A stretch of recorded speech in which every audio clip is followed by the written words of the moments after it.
जब कोई अपना साथ न दे, बार बार उसी से आपको दुख मिले, जिसे आप अपना मानते थे, वही आपको तोड़ने लगे, तब क्या करें? रुको, एक सेकंड रुको। अगर इस वक्त तुम्हारे दिल में कोई चेहरा आ रहा है, कोई वह जिसने तुम्हें तोड़ा है, कोई जिस पर तुमने सब कुछ लगाया था वह तुम्हें धोखा दे गया, तो यह वीडियो तुम्हारे लिए है। तो अगर तुम्हारे मां बाप ही तुम्हारा साथ नहीं दे रहे हैं तो यह वीडियो तुम्हारे लिए है। सिर्फ तुम्हारे लिए मैं तुमसे एक कड़वा सच बोलूंगा जो शायद कोई नहीं बोलेगा, लेकिन जब तुम यह सुनोगे तो शायद पहली बार तुम्हें अपने दर्द का असली कारण समझ में आएगा। और वह असली कारण है कि आज के ज्यादातर रिश्ते, चाहे वह खून के रिश्ते हों या संबंधों के रिश्ते, प्रेम पर नहीं स्वार्थ पर टिके होते हैं, अधर्म पर टिके होते हैं। आज के समाज में अधिकांश रिश्ते प्रेम पर नहीं स्वार्थ पर टिके होते हैं, चाहे वह शादी हो, रिश्तेदारी हो, दोस्ती हो या और कोई रिश्ता। यहां तक कि कई बार रिश्ते घर परिवार के अपने भी जो रिश्ते होते हैं उनका आधार भी प्रेम नहीं होता।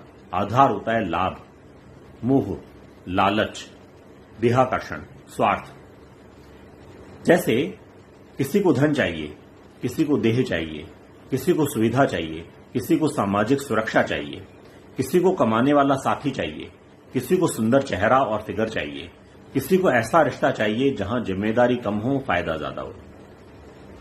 यही कारण है कि आज बहुत से रिश्ते धर्म पर नहीं लोभ और काम वासना पर बनते हैं। और जो रिश्ता काम वासना, भोग वासना, देहाकर्षण या धन के लोभ पर बना हो वह लंबे समय तक नहीं टिकता है।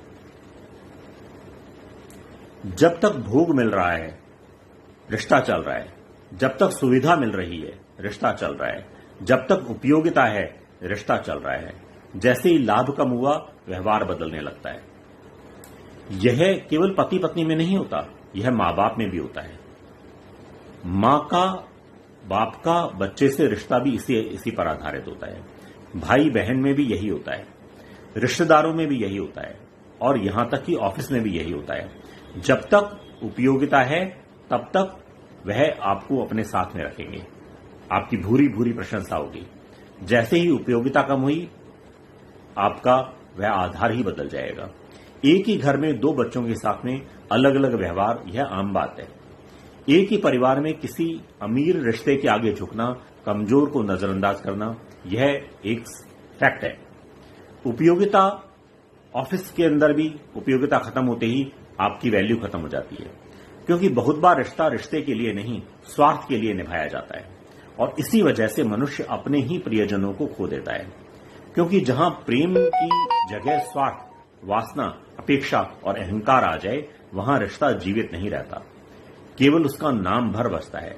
यही कारण है कि जब तक सब ठीक चल रहा होता है तब तक लोग अपने लगते हैं,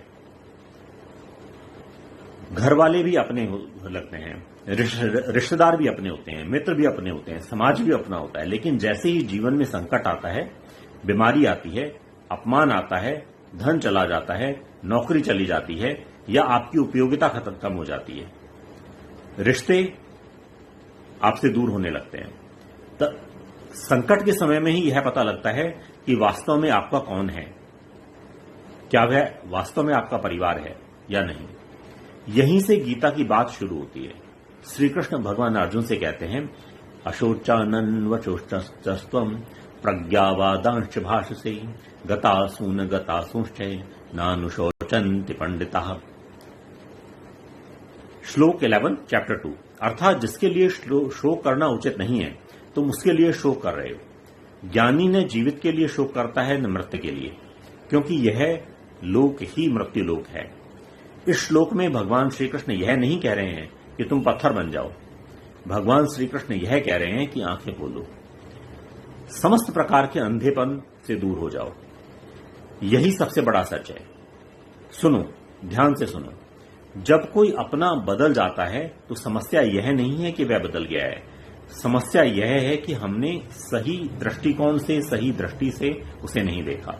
हमने उसका व्यवहार देखा, चरित्र नहीं देखा। हमने केवल कर्तव्य नहीं देखा, हमने उम्मीदें बांध ली, हमने धर्म नहीं देखा, एक खोखला अपनापन देखा।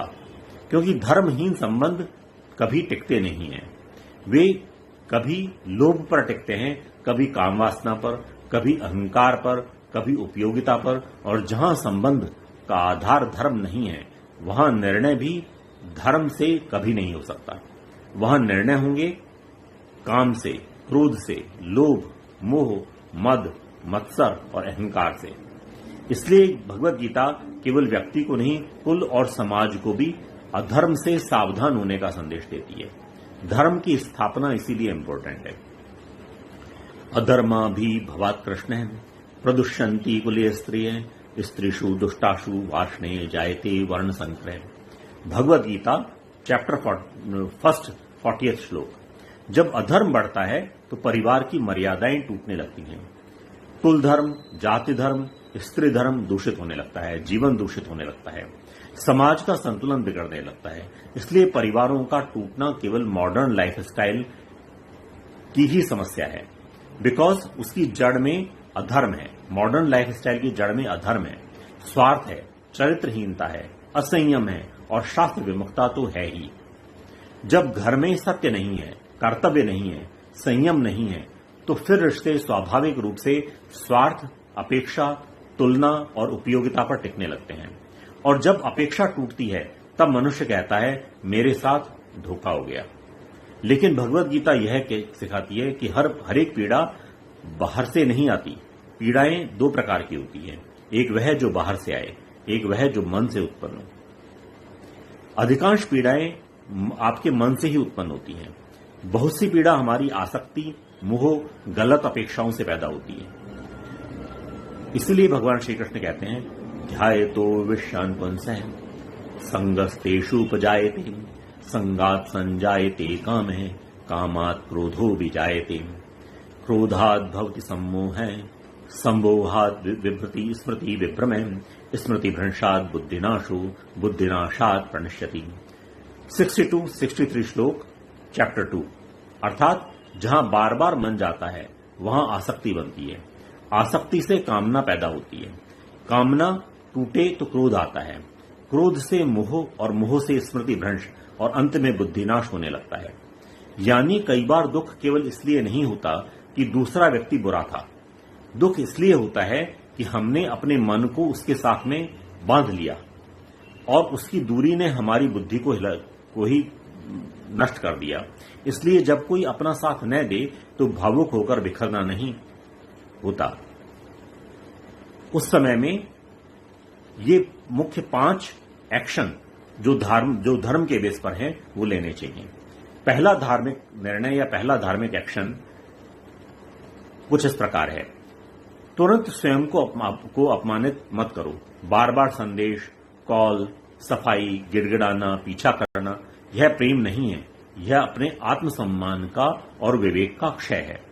जो व्यक्ति धर्म, कृतज्ञता और स्नेह समझता है उसे तुम्हारी विनती वैसे ही नहीं चाहिए, बिकॉज वह तुम्हारी तरफ अपने आप आएगा। और जो केवल उपयोगिता जानता है उसे तुम्हारा समर्पण भी संतुष्ट नहीं कर पाएगा। दूसरा धार्मिक एक्शन, उसने ऐसा क्यों किया से पहले यह पूछो कि मैंने क्या नहीं देखा, मैंने कौन सा संकेत अनदेखा कर दिया, मैंने इस संबंध को धर्म से परखा था या केवल भावना से, मेरी सबसे बड़ी आसक्ति क्या थी, क्या वह मान, सुरक्षा, देह, धन या उपयोगिता थी। इससे आप अपने आप को सेल्फ एनालाइज कर पाएंगे। तीसरा धार्मिक निर्णय यह देखो कि रिश्ता किस शक्ति पर चल रहा था। हर रिश्ता तुम्हारी पसंद से नहीं बनता, लेकिन यह देखना तुम्हारे हाथ में है कि वह सत्य, न्याय, कर्तव्य और सम्मान, धर्म आदि पर चल रहा है या भय, गिल्ट, लालच, कंट्रोल, इमोशनल मैनिपुलेशन पर चल रहा है। चौथा धार्मिक निर्णय या चौथा एक्शन क्या हो सकता है? अपनी टूटी हुई ऊर्जा को संभालो, अपने आप को संभालो, अपने मन को संभालो, अपनी बुद्धि को संभालो। अगर मन बहुत व्याकुल है तो कुछ दिनों का अभ्यास लो, जैसे 7 दिन, 14 दिन, 21 दिन का अनुशासन लो। इष्ट नाम जप करो, मंत्र जप करो, अधिकाधिक मंत्र जप करो, भगवत गीता के पाठ करो, अधिकाधिक पाठ करो और अपने मन को संभालने की कोशिश करो। 5वां धार्मिक निर्णय, प्रेम रखो पर स्वयं को खोकर नहीं। सेवा का अर्थ यह नहीं है कि सामने वाला तुम्हें कुचलता रहे। क्षमा का अर्थ यह नहीं है कि सामने वाला बार बार छल करे और तुम चुप रहो। धर्म करुणा सिखाता है, कायरता नहीं। सेवा सिखाता है, आत्मसमर्पण नहीं। आत्मसमर्पण केवल ईश्वर के लिए हो, संसार के लिए नहीं। जहां सुरक्षा संभव हो वहां धैर्य रखो, जहां संवाद संभव हो वहां स्पष्टता रखो, जहां बार बार अपमान, छल, शोषण और अधर्म ही मिले वहां से दूरी बना लो। वहां दूरी ही धर्म है, क्योंकि वहां लड़ते रहना मूर्खता होगी। सनातन यह नहीं सिखाता कि मनुष्य को तुच्छ समझो। सनातन यह सिखाता है कि हर संबंध को धर्म की कसौटी पर परखो। जहां धर्म है वहां संबंध पूज्य हो सकता है, जहां अधर्म है वहां मोह में अंधा विनाश होना स्वाभाविक है। अगर आज कोई अपना बदल गया हो तो टूटो मत, जागो और अपने भीतर, अपने परिवार के भीतर धर्म की स्थापना का निर्णय लो। और यह